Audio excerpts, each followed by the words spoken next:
নমস্কাৰ, আপোনালোকে চাই আছে S22 টিভি। হেঙৰাবাৰী PHEৰ কাৰ্যালয় সমীপত এই ঘটনা সংঘটিত হৈছে।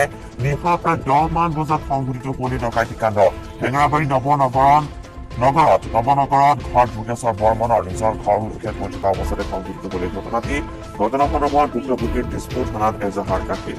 কোনোবাই জনাইছো যে মহানগৰীত পুনৰ এক ডকাইতি কাণ্ড সংঘটিত হৈছে, য'ত বাইকেৰে অহা দুৰ্বৃত্তই এজনৰ পৰা লুটি নিলে টকা। যোগেশ্বৰ বৰ্মন নামৰ ব্যক্তিগৰাকীৰ হাতৰ পৰা লুটি নিলে টকাৰ বেগ। হেঙৰাবাৰী PHEৰ কাৰ্যালয় সমীপত এই ঘটনা সংঘটিত হৈছে।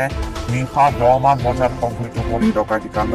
হেঙৰাবাৰী নৱনগৰত ঘৰ যোগেশ্বৰ বৰ্মনৰ নিজ ঘৰ অভিমুখে গৈ থকা অৱস্থাতেই এই ডকাইতি কাণ্ডটি সংঘটিত হয়। ঘটনা সন্দৰ্ভত ভুক্তভোগীৰ দিছপুৰ থানাত এজাহাৰ দাখিল কৰিছে।